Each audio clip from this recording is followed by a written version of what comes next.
मैं हूं शमीम जराजपुरी और आप देख रहे हैं खबरों नज़र चैनल।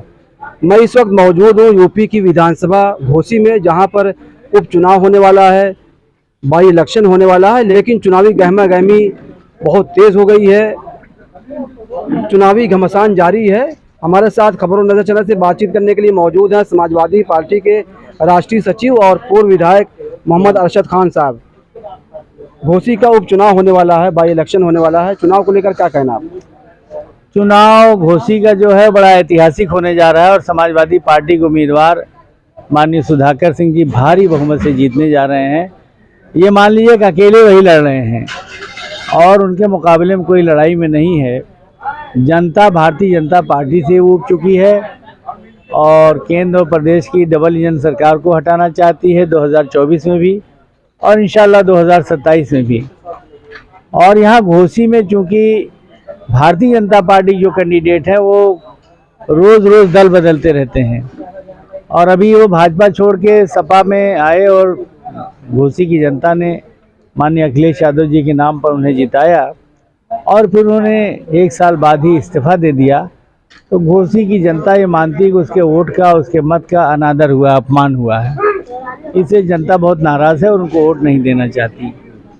एक तरफ इंडिया महागठबंधन है, दूसरी तरफ एनडीए है, डबल इंजन की सरकार है और पूरी भारतीय जनता पार्टी लगी हुई है इस चुनाव में, पूरी सरकार लगी हुई है और दूसरी तरफ समाजवादी पार्टी के नेता हैं, कार्यकर्ता हैं।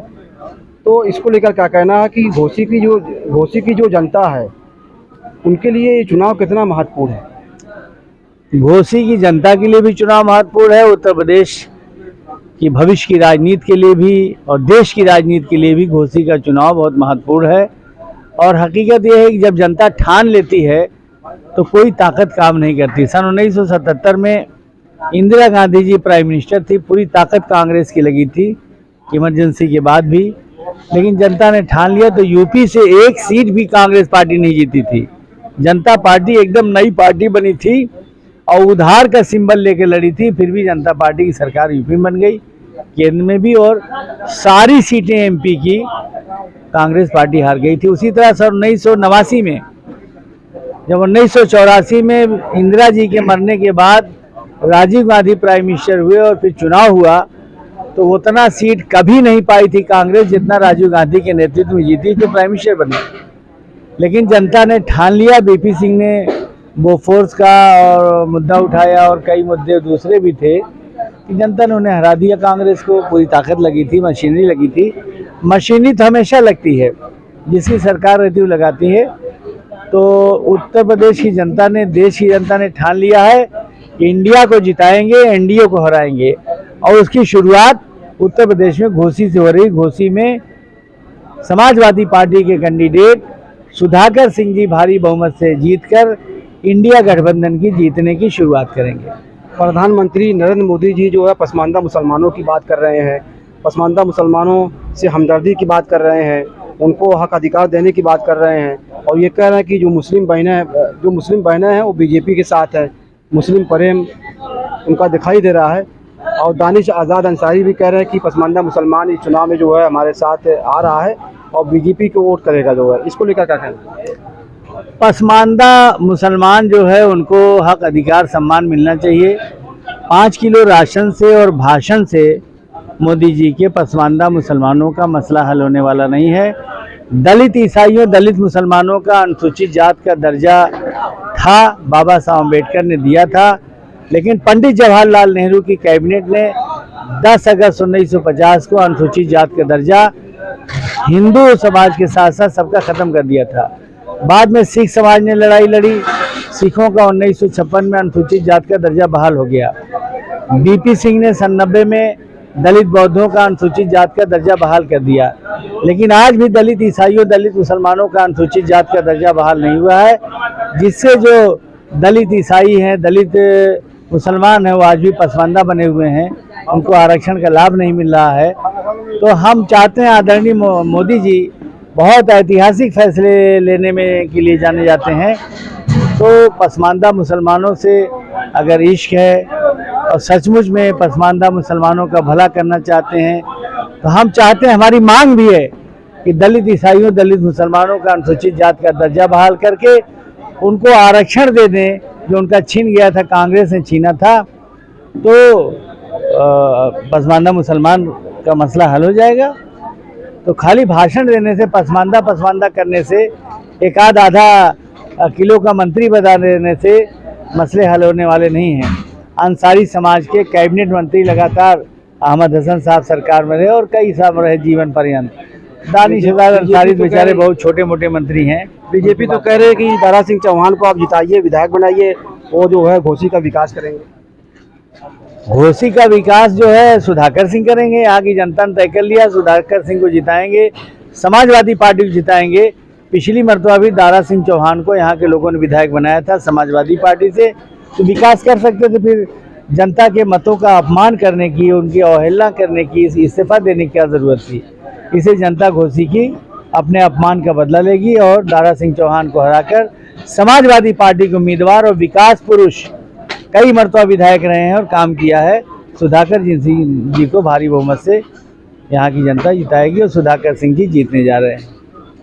अरशद साहब, जो जातीय जो समीकरण है, जो बिरादरियों का जो समीकरण है, वो भी चुनाव में जो है फैक्टर रहेगा। जातियों का फैक्टर हमेशा रहता है, लेकिन जो दलित हैं, बैकवर्ड हैं, माइनॉरिटी के लोग हैं और ख़ास तौर से सवर्ण भी बम्पर वोट दे रहा है, जो कि हमारे कैंडिडेट सवर्ण हैं, क्षत्रिय हैं, वो भी दे रहे हैं अपनी बिरादरी के नाते भी। और मुलायम सिंह यादव जी ने भी हमेशा क्षत्रिय, ब्राह्मण, वैश्य से लेके दलित, बैकवर्ड हर समाज को साथ लेके चले हैं। अखिलेश यादव जी भी चल रहे हैं। अखिलेश यादव की सरकार में भी और मुलायम सिंह यादव जी की सरकार में हमेशा 8-10 मिनिस्टर ब्राह्मण रहे, 8-10 मिनिस्टर क्षत्रिय रहे, 8-10 मिनिस्टर वैश्य भी रहे, हर समाज के लोग रहे हैं।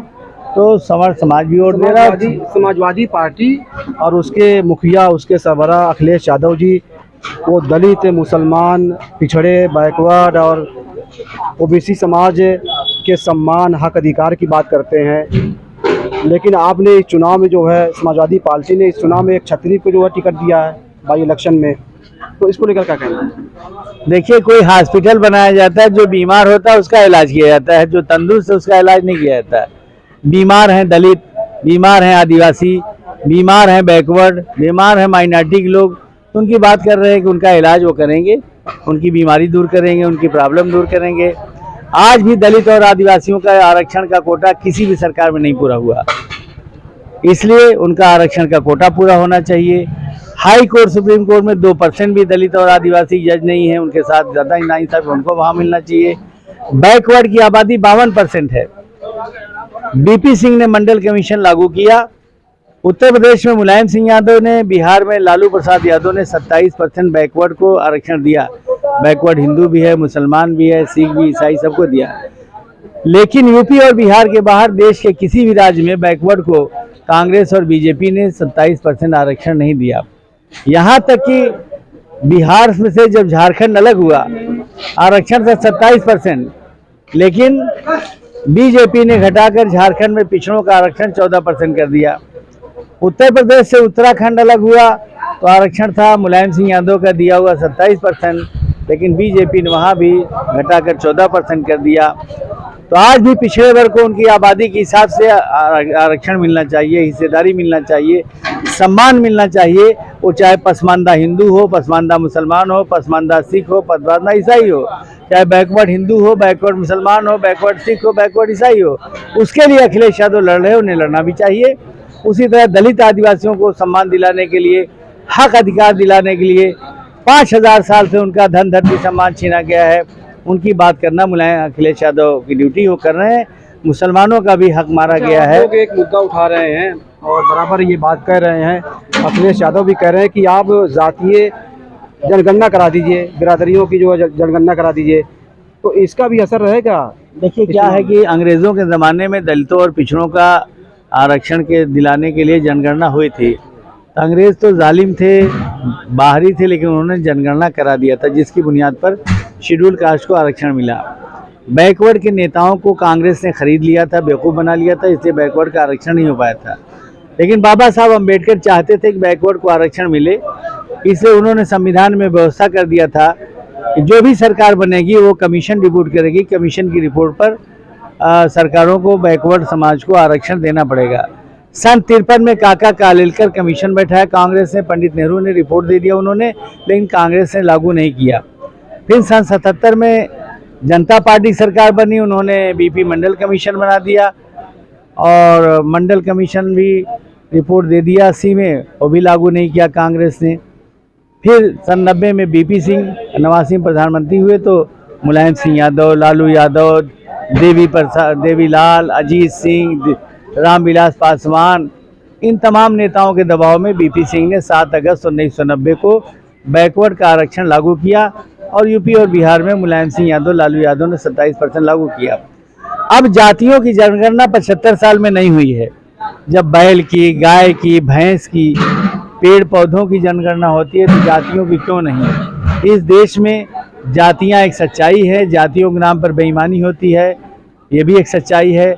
आज भी दलितों और आदिवासियों के 90% लोगों को इंसान नहीं समझा जाता, बराबरी नहीं दी जाती। तो अगर जातियों की जनगणना हो जाएगी, बिहार सरकार करा रही है आदरणीय नीतीश कुमार जी, और हाई कोर्ट, सुप्रीम कोर्ट में जो लोग नहीं चाहते कि दलितों पिछड़ों को सम्मान मिले, उन्होंने स्टे भी ले लिया था, लेकिन फिर हो रही है। देश का पहला राज्य साहब दानिश आज़ाद अंसारी ने कहा कि मोदी जी का पसमानदा मुसलमानों से प्रेम, हमदर्दी का सबसे बड़ा सबूत ये है कि मैं पसमानदा मुसलमान से आता हूँ, मुझको उन्होंने जो है मंत्री बना दिया, अल्पसंख्यक कल्याण जो है राज्य मंत्री बनाया, मुझको अकलियती फलाह बहबूद का मंत्री बनाया है। इससे बड़ा सबूत क्या हो सकता है? वो कह रहे हैं कि पसमानदा मुसलमान हमारे साथ आ रहे हैं। अहमद हसन साहब अंसारी समाज के थे और कैबिनेट मंत्री जीवन भर रहे, यहाँ तक कि मुलायम सिंह यादव जी लाल बत्ती से उतर गए, लेकिन जिंदगी भर अहमद हसन साहब नहीं उतरे, क्योंकि वो 93 में चेयरमैन हुए माइनॉरिटी कमीशन के, फिर कैबिनेट मंत्री रहे। और जब सपा की सरकार चली जाती थी तो वो लीडर ऑफ अपोजिशन हो जाते थे विधान परिषद के नाते। तो अखिलेश यादव की लाल बत्ती चली गई, मुलायम सिंह की चली गई, लेकिन अहमद हसन साहब की लाल बत्ती जिंदगी भर नहीं गई और कैबिनेट मंत्री रहे, वो 1 कुंटल के थे। ये तो बेचारे आधा किलो के भी नहीं हैं, दानिश आज़ाद अंसारी कैबिनेट मंत्री भी नहीं है। अच्छा, आखिरी सवाल, ये जो चुनाव है, उपचुनाव है, किन मुद्दों के बीच होगा? मुद्दे बहुत है। एक तो डबल इंजन की सरकार ने महंगाई बढ़ा दिया, नफरत बढ़ा दिया, दलितों पिछड़ों को आरक्षण नहीं दिया, 2% भी बैकवर्ड समाज के प्रोफेसर नहीं है यूनिवर्सिटियों में, 1% भी दलित प्रोफेसर नहीं है, और आरक्षण का लाभ नहीं मिल रहा है दलितों पिछड़ों को। महंगाई बढ़ी है, भ्रष्टाचार बढ़ा है, गुंडाई बढ़ी है, क्या नहीं बढ़ा है? सांप्रदायिकता बढ़ी है। और सबसे बड़ा मुद्दा यही है कि यहाँ घोसी की जनता के वोटों का अपमान किया। दारा सिंह चौहान ने जीतने के बाद उनके मुंह पर इस्तीफा मार दिया विधानसभा की सदस्यता से, वो इस्तीफा न देते। तो जनता यहाँ की नाराज है और इसलिए दारा सिंह चौहान को हराएगी और सुधाकर सिंह को भारी बहुमत से यहाँ की जनता जिताने जा रही है। ये थे समाजवादी पार्टी के राष्ट्रीय सचिव और पूर्व विधायक जौनपुर मोहम्मद अरशद खान साहब, जो खबरों नजर चैनल से बातचीत कर रहे थे। खबरों नजर चैनल के लिए शमीम जराजपुरी, विधानसभा घोसी। ताज़ा और तमाम खबरों को देखने के लिए हमारे चैनल को सब्सक्राइब करें। वीडियो पसंद आए तो लाइक और शेयर करें। खबर और विज्ञापन के लिए संपर्क करें।